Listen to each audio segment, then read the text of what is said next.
নমস্কাৰ আপোনালোক সকলোকে মোৰ ইউটিউব চেনেল আসাম এক্সাম কৰ্ণাৰলৈ স্বাগতম জনাইছোঁ SSLC যি ৰিজাল্ট আছে 2025 বৰ্ষৰ ৰিজাল্টক লৈ দুটামান কথা আপোনালোকক জনাব বিচাৰিছোঁ মানে বিগ আপডেট আহিছে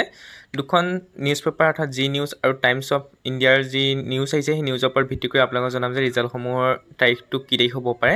আপোনালোকৰ যোৱা বছৰ যি ৰিজাল্ট আছিলে সেয়া ৰিজাল্ট আছিলে আপোনালোকৰ 20 এপ্ৰিল অৰ্থাৎ 20 এপ্ৰিলৰ দিনা আপোনালোকক ঘোষণা কৰা হৈছিলে যোৱা বছৰ শিক্ষামন্ত্ৰী ডাঙৰীয়াই কৈছে যে 30 দিনৰ ভিতৰত ৰিজাল্ট ঘোষণা কৰিম বুলি কিন্তু আপোনালোকৰ এক্সাম শেষ হোৱা 30 দিন ইতিমধ্যে পাৰ হৈছে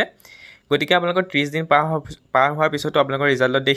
দিন এতিয়ালৈকে কিন্তু আপোনালোকৰ কি হয় এনাউন্স কৰা নাই এইবুলি 20 এপ্ৰিল যি 20 এপ্ৰিল তাৰিখ আছে 20 এপ্ৰিল তাৰিখ আপোনালোকৰ সানডে পৰিছে গতিকে সানডে 20 এপ্ৰিল তাৰিখে আপোনালোকৰ ৰিজাল্ট ঘোষণা নহয় কাৰণ দেওবাৰে ৰিজাল্ট দিয়া নহয়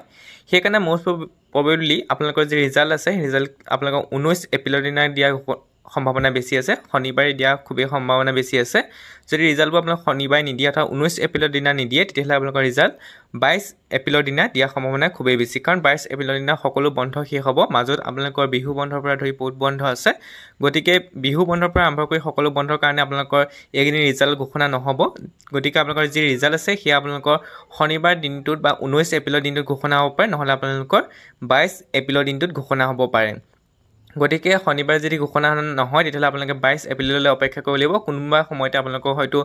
ঘোষণা কৰিব যে ৰিজাল্ট ইমান তাৰিখে দিয়া হ'ব গতিকে আপোনালোকে 19 এপ্ৰিলৰ দিনা খোলা আছে আৰু আপোনালোকৰ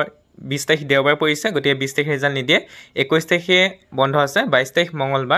মঙ্গলবাৰ নহ'লে শনিবাৰ এই দুটা দিনৰ ভিতৰতে আপোনালোকৰ ৰিজাল্টসমূহ ঘোষণা হ'ব অহা সপ্তাহত মানে